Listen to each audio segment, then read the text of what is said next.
al podcast de Urbanitae, donde escucharás las noticias más relevantes del sector inmobiliario, toda la información sobre nuestros proyectos y las claves para invertir con seguridad.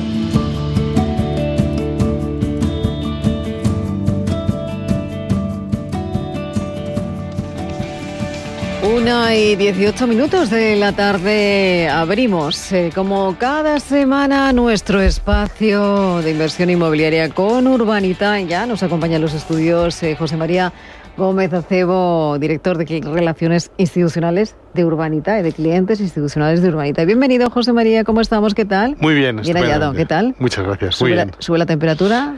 Bueno, se mantiene, ¿no? Ojalá bajó un poco días, pero vuelve a subir, sí, llevamos ya un verano anticipado, nos hemos saltado a la primavera por alguna razón. Pues eso sí, igual que sube esta tarde de nuevo otro de los grandes proyectos a partir de las 4 de la tarde, que es una ampliación de un ticket de Gavamar.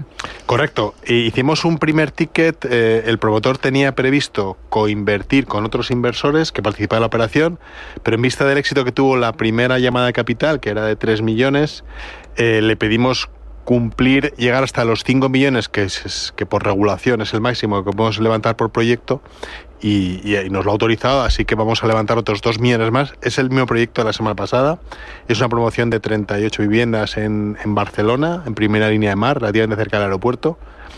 Claro, encontrar un solar así tan cerca del mar en Barcelona es un privilegio, y con la ventaja de que no tienes restricciones que son habituales en la comunidad catalana de cesión de vivienda protegida, sino que todo es vivienda libre, porque ya hay una parte de la parcela que lleva destinada a vivienda protegida. Con lo cual, viendo como vivienda libre, con un promotor con el que hemos hecho cosas, que conoce muy bien ese mercado en Barcelona, que se llama Sebat, y que por supuesto también aporta capital, dado que vamos en asociación con él, pues tenemos mucha esperanza. El proyecto lo calculamos en torno a 3 años, va a depender un poco de la licencia. Nosotros hemos puesto un plazo muy holgado de licencia, la presenta ahora en junio. Hemos dicho 12 meses, creemos que razonablemente será más antes, será 8 o 9 meses, pero por si acaso intentamos ahora pasarnos un poco a la hora de planificar los plazos, porque en operaciones también es verdad que fue debido a la crisis de Ucrania, subida de costes, pero algunas operaciones se nos han retrasado y queremos que los inversores se lleven sorpresas positivas de acortamiento de plazos y no al revés. Eso es un proyecto de corto plazo, esa ampliación en torno a 2 millones de euros, ¿verdad? Es un proyecto a largo plazo en el sentido de que es un proyecto largo, son 3 años, y es un proyecto a corto plazo en el sentido de que se abre financiación hoy a las 4 de la tarde, que es dentro de muy poco. Dentro de nada, a las 4, hay que estar muy pendientes ahí.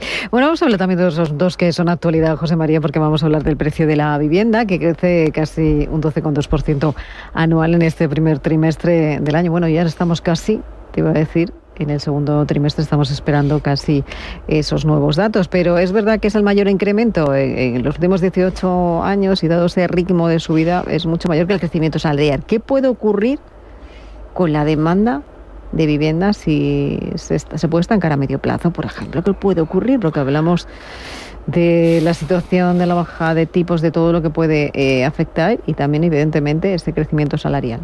Sí, la subida de precios tiene mucho que ver con la bajada de tipos de interés. Hay una correlación, porque al final, si tú tienes un dinero para pagar tu compra de vivienda a base de una hipoteca mensual, si los tipos hipotecarios bajan, tú puedes pagar un poco más, y eso se traslada en que puedes pagar un poco más como ticket mensual de tu hipoteca, y por lo tanto puedes pagar un poco más por la vivienda que ibas a comprar.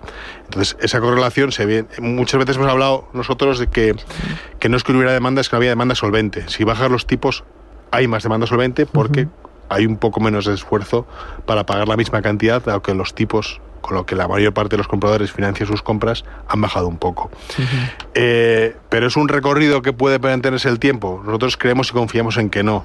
Pero es tal la demanda embalsada, la demanda con necesidad de comprar, que cualquier cambio en las condiciones, como puede haber sido efectivamente esta bajada de tipos, pues tiene un impacto directo sobre los precios. Es decir, en condiciones normales, lo que hubiera debido suponer simplemente es que más gente compraba vivienda, pero como hay poca vivienda, la poca que hay se ha tenido que repartir entre los que tienen más capacidad de compra, y como había más gente con capacidad de compra, eso ha hecho subir los precios. Es una relación muy básica de oferta y demanda. Entonces, volvemos a lo de siempre. Necesitamos mucha más oferta de vivienda para que todos estos cambios incluso cuando hemos hablado de una mejora de la fiscalidad de la operación, si solo tocamos la fiscalidad y no metemos más vivienda nueva en el mercado, nuevamente conseguiremos el efecto indeseado de subida de precios. Hablamos, fíjate, José María, hablamos de esos datos, bueno, iba a decir macro o datos también de demanda, de oferta, en la que siempre, cada mes, se publican esos datos. Pero también, desde el punto de vista de ese promotor, ese constructor del sector inmobiliario, hablamos de la bajada de tipos, hablamos de la falta de suelo, hablamos de fiscalidad. También hay que analizarlo por dentro. ¿En qué momento está viviendo el sector inmobiliario? Bueno, el sector inmobiliario está viviendo una situación en la que tiene que asumir riesgos, porque para entrar en operaciones a los precios que están los suelos tiene que asumir y pagar bastante. No se está haciendo de oro, aunque lo sorprenda. Es verdad, el que puede estar haciéndose algo más de oro es el propietario de ese suelo finalista, que ha conseguido que por suelo... Pero lo que es el promotor en sí, que compra el suelo finalista y lo desarrolla, hoy por hoy son buenas oportunidades de inversión, pero no son las que están alimentando la subida de precios. Lo que lo está alimentando es con los suelos más caros, costes más altos y escasez de oferta. Por eso insistimos, más oferta es lo que necesitamos de verdad. Hemos escuchado a Diego Bestar, vuestro CEO, en muchas ocasiones decir que Urbanitae ha financiado 1 de cada 100 viviendas construidas en España en los últimos años, 5 años, los últimos 5 años de vida. Bueno, Urbanitae, que nació en el año 2017, decíamos 2018, pero ¿cuál es el motivo por el que acuden a vosotros los promotores? Bueno, básicamente el sistema, la financiación de operaciones de promoción inmobiliaria está estructurada de la siguiente manera. El suelo lo tiene que comprar el promotor con el dinero de su balance, porque los bancos no financian compra de suelo. ¿Qué quiere decir esto? Que el promotor, que tiene los recursos financieros que tiene, tendría que apalancarse a nivel corporativo, que no es nada fácil, o quedarse sin caja para poder comprar los suelos que quiere promocionar. ¿Y qué hace? Busca socios.